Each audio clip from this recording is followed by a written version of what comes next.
presenters are Saman and Anthony. Today, our topic for the NAE Grand Challenges for Engineering is solar cell efficiency. Why solar energy? Over the years, new technological advances have been made to improve the environment. One of these improvements has been solar energy. Solar electricity generation is one of the very few low-carbon energy technologies with the potential to grow to a very large scale. Unfortunately, solar energy accounts for only about 1% of electricity generation in the United States. Solar energy's importance ultimately derives from the profound long-term threat posed by global climate change. Fossil fuel power plants burn carbon fuels to generate steam that drives large turbines that produce electricity. While these plants generate reliable electricity for long periods of time, the burning of these fossil fuels produce large amounts of carbon dioxide. Carbon dioxide emissions from the combustion of fossil fuels account for by far the largest share of greenhouse gases that are causing climate change. Expansion of solar generation worldwide by mid-century is likely a necessary component of any serious strategies to mitigate climate change. While researching solar energy, our team found that one of the issues with solar energy is the solar cell efficiency. Solar cell efficiency refers to the portion of energy in the form of sunlight that can be converted via photovoltaic into electricity. The efficiency is the commonly used parameter to compare the performance of one solar cell to another. Efficiency depends on the spectrum and intensity of the incident sunlight and the temperature of the solar cell. Today's commercial cells, often made from silicon, convert sunlight into electricity with an efficiency of only 10% to 20%. So our engineering issues behind solar cell efficiency is that the fabrication cost is high. A key issue is material purity. Current solar cell designs require high purity and therefore expensive materials because impurities block the flow of electric charge. Solar panels use expensive semiconductor materials to generate electricity directly from the sun. Semiconductor factories need clean manufacturing environments and are expensive to build and maintain. Another key component is that most of the photovoltaic panels are made up of silicon and other toxic metals like mercury, lead, and cadmium. Pollution in the environment can also degrade the quality and efficiency of photovoltaic cells. Engineers have to fabricate new innovative technologies that can overcome the worst of these effects. Our focus is on efficiency, which is one of the main issues engineers face, and an obstruction to the progress of solar energy. While the solar panels absorb light from the sun, only about 40% of it is usable energy, which means 60% of the sunlight gets wasted and it is not harnessed. New technologies, however, have increased the rate of efficiency of solar panels from 40% to 80%, but on the downside have increased the total cost of solar panels as well.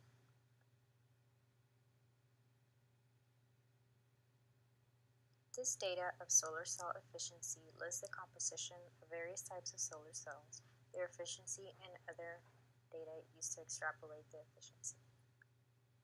What our program does is use this data in order to calculate the efficiencies of the solar cells rather than simply using the efficiency data. The equation we found used VOC, which is open circuit voltage measured in volts, JSC, which stands for short circuit density measured in milliamps per centimeter squared, FF, which stands for fill factor, and PIN, which is incident power measured in watts. In order to calculate efficiency per solar cell, we multiplied the open circuit voltage times short circuit voltage and the fill factor together and divided the product by the incident power, which gave us the efficiency. We were able to find the majority of the data in one source, but this source did not list the incident power. So instead, we used the given efficiency to work backwards and calculate the incident power and proceed to plug this into our equation to recalculate the efficiency. Our efficiencies differ is that the tables found online give a range of efficiencies for every given solar cell, and we calculate the efficiency and incident power based on the central efficiency. What does our algorithm do? So our algorithm calculates the efficiency of several batteries to find the maximum efficiency to apply to a solar cell for economical purposes.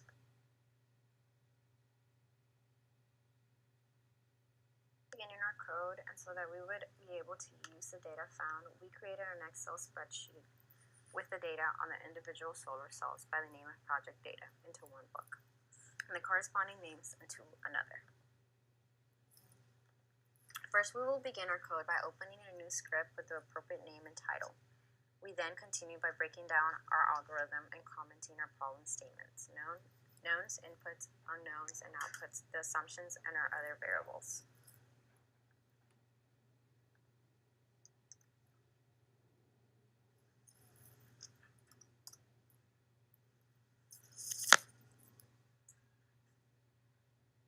We will now begin by adding our housekeeping commands. CLC clear to make sure that the command window and workspace are empty. And close all will also be included in our code so that any graphs can be closed prior to beginning our actual code.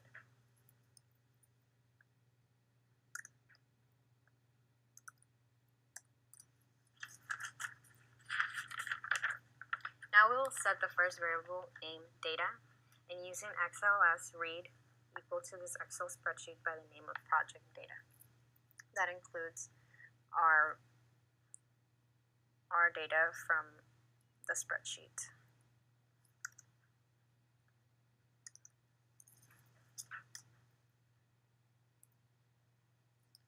Our second variable will be names, and using the function input data, we will equal this to the project names Excel spreadsheet, which contains the names of cells in order.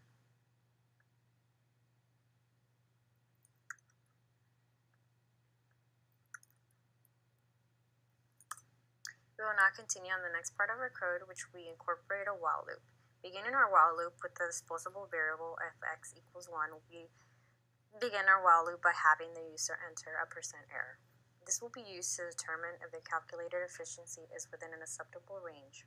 Inside the while loop, we add an if condition that states that if the value entered by the user is less than 0, the program will loop up again until the correct positive value is entered. Else, if the user enters a value higher than 0, the loop will end and continue the next part of the code.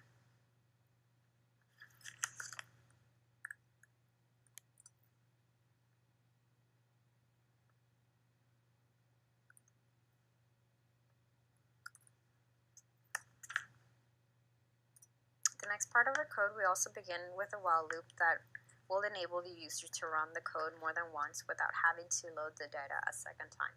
The disposable variable of x was used as a determinant of the while loop.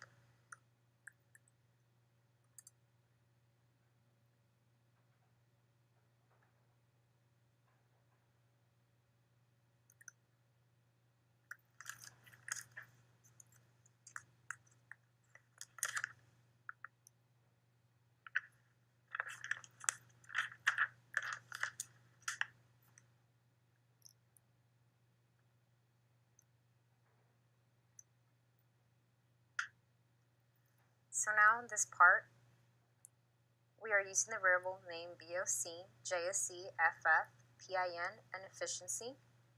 I have left some of the comments that state what each one of them mean, but it's basically to index all rows of each column respectively.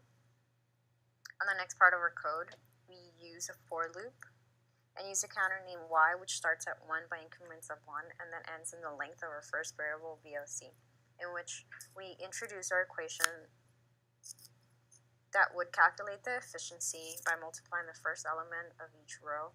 This means row by row manner. One of the problems that did occur is that due to the matrix size of the input variables of the efficiency, it was calculated into a 19 by 19 matrix with all the efficiencies being in one column and the other columns being zeros. To address the issue, the efficiency matrix was transposed here. On the maximum and the maximum function was used so that all efficiencies will be in a single row vector. The maximum function was used again in order to calculate the maximum among the efficiencies, and the find function was used to find its position within the original vector. Then after we added the variable name and using C on the above function, we were able to index the string of max efficiencies from the array of names. In the next part of our code, we create variable names or rows, and columns, and use the size function to get the rows and columns of our variable name efficiency, or EFF, which is the calculated efficiency. We create a count variable starting at 0, which is right here, and also transpose the names. Using the input for %error to determine if the calculated value of efficiency is within acceptable range, and printing out the corresponding battery that fails this test. The next for loop was used to find the solar cells that fell outside of the user specified range and to list these cells accordingly.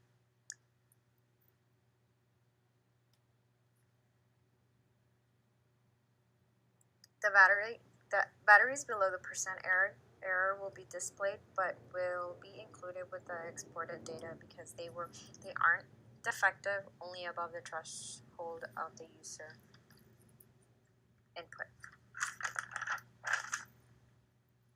Next, we will have an fprintf statement that has the battery with the highest efficiency in percentage, followed by a string and decimal place, and 2 decimal places for the efficiency percentage, which is here. The next part of our code plots the measured efficiency versus the calculated efficiency. Using the plot function, we plot efficiency and EFF. Using grid, we display the major grid lines for the current axis. Then using X label, we name X given efficiency and Y label function to name the Y label calculated efficiency. The title of the grid is efficiencies. We then ask the user in a menu if they would like to enter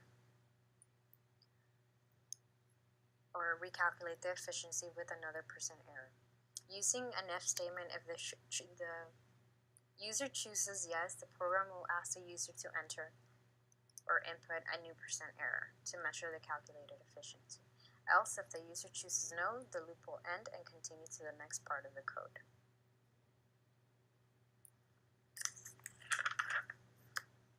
On this finishing part, we use the function with variables r and c for rows and columns respectively.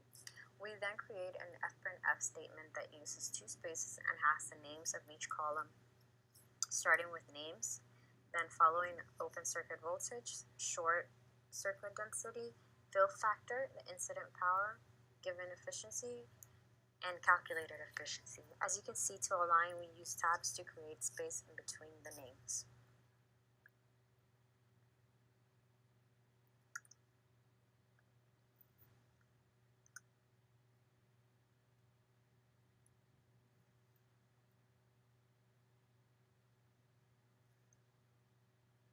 Second fprintf statement was created to display the units under the fprint of the names.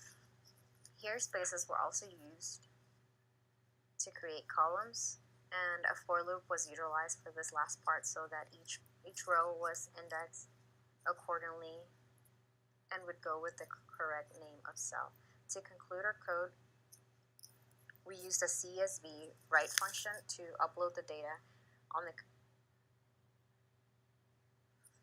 combine data and the efficiency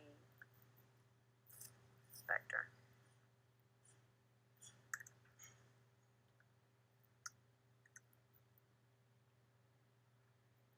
So now we make sure we look for errors and run the section.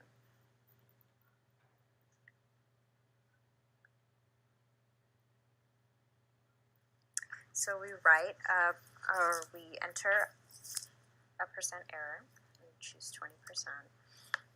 And we can see that the highest efficiency battery percentage is the gas thin film cell with 28.70. Here we have our graph with our lowest and then our highest efficiency.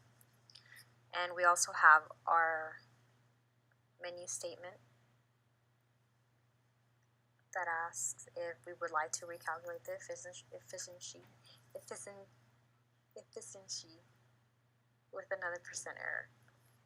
We say yes, and we go back to our command window, and we enter a different efficiency. So as we can see, we'll always get our the highest battery efficiency, and it will ask us if we want to enter again. We'll put no, and our program will basically display all of our different cells with their open circuit voltage, the short circuit density, the fill factor, the incident power, given efficiency, and the calculated efficiency using our equation for each.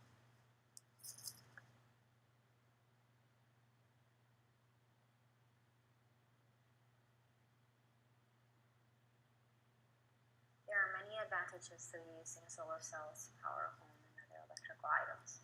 Solar power is not polluting, quiet, and very cost-effective after the initial investment has been recapped through energy savings. Because they last for several years, users will be able to continue to withdraw electricity from long after they have paid for themselves. For a long-term sustainable energy source, solar power far exceeds any conceivable future energy demands. In conclusion, in the future, engineers can utilize our code so that when the users enter in a percent error, they can find out which batteries failed. That criteria so they know which batteries to use for their solar cell.